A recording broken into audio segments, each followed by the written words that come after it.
Para a gente entender de verdade as estruturas sociais do Brasil de hoje, a gente precisa olhar para o nosso passado de um jeito diferente. Sabe, não só como uma linha do tempo, uma sequência de fatos, mas como um sistema. E é exatamente essa a proposta do Clóvis Moura na obra dele, Dialética Radical do Brasil Negro. Ele vai argumentar que a escravidão não foi só um capítulo horrível da nossa história. Não. Ela foi o motor que construiu a economia e a sociedade do país.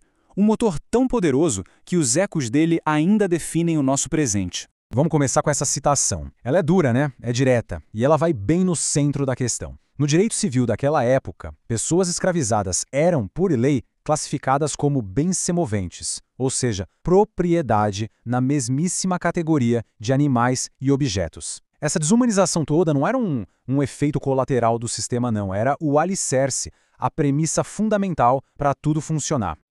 Ok, então vamos mergulhar nisso. O argumento central do Clóvis Moura é que a escravidão no Brasil foi muito, mas muito mais do que só uma injustiça social. Foi o que ele chama de um modo de produção super organizado. Era a engrenagem principal de toda a economia colonial. Mas o que é exatamente esse tal de modo de produção escravista? Pensa assim, a economia inteira foi desenhada em volta da exploração do trabalho escravizado. Não era só uma parte da economia, não. Era o centro de tudo. Toda a lógica de como produzir, de como vender, de como acumular riqueza, tudo girava em torno dessa única e gigantesca engrenagem. E aqui a gente vê os pilares que sustentavam essa máquina. A produção era toda voltada para fora, para o mercado mundial. Isso exigia um fluxo sem fim de mão de obra, que vinha do tráfico de pessoas da África. E para manter tudo isso funcionando, existia uma subordinação total a Portugal, que era garantida com leis super repressivas e, claro, muita violência. Mas, e esse é um ponto-chave em Moura, o sistema já carregava dentro dele a semente da sua própria destruição, a resistência. A resistência constante das pessoas escravizadas, com revoltas e a formação dos quilombos. Pois é, mas como qualquer sistema, esse também começou a ter rachaduras, a ter fissuras. O Moura chama esse período de escravismo tardio.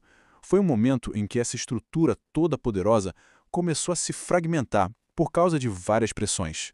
E olha, o sistema não acabou por bondade ou consciência social, não. Ele foi forçado a mudar por uma combinação de fatores. Por dentro, a pressão que não parava nunca da resistência dos próprios escravizados, que jamais aceitaram essa condição de forma passiva. E por fora, o capitalismo global estava mudando. A Inglaterra, que agora era uma potência industrial, começou a pressionar pelo fim do tráfico. Por quê? Para criar novos mercados, novos consumidores para seus produtos. O fim da escravidão não foi um evento único, um ato de benevolência. Foi um processo, gente. Um processo calculado que durou décadas. Cada uma dessas leis que a gente vê aí foi um movimento estratégico da elite para controlar essa transição. Repara só, a Lei Eusébio de Queiroz acabou com o tráfico, mas não com a escravidão. E no mesmíssimo ano veio a Lei de Terras, garantindo que os futuros libertos não tivessem acesso à terra.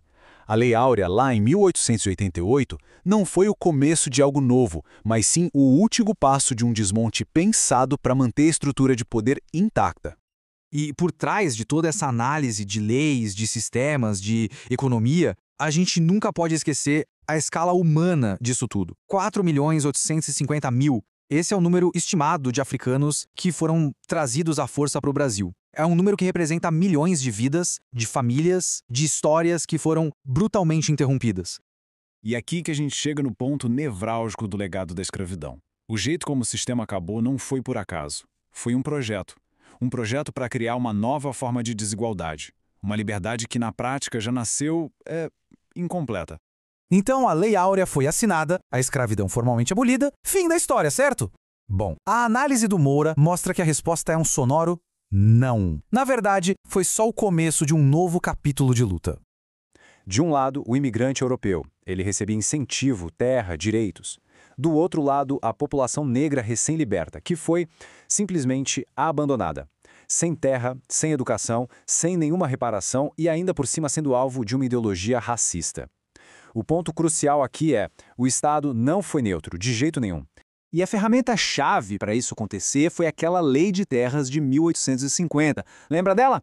Ao dizer que a única forma de ter terra era comprando, o sistema garantiu que uma massa gigantesca de trabalhadores sem terra e dependentes estaria sempre disponível para a elite agrária. Foi um jeito de manter a estrutura de poder do mesmo jeitinho, mesmo sem a escravidão formal.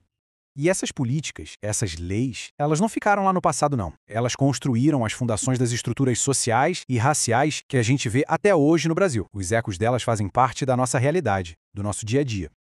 O ponto é que essa marginalização não foi só econômica, ela foi e muito ideológica.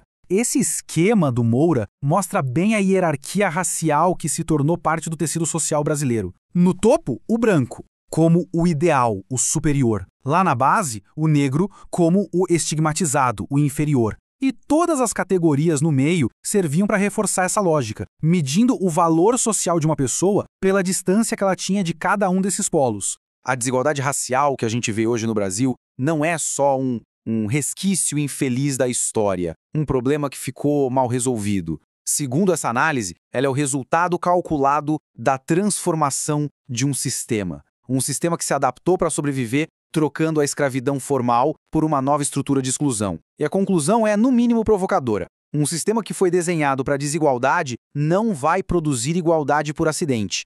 Isso deixa a gente com uma reflexão, né? Se o projeto original foi a desigualdade, qual precisa ser o projeto para a igualdade?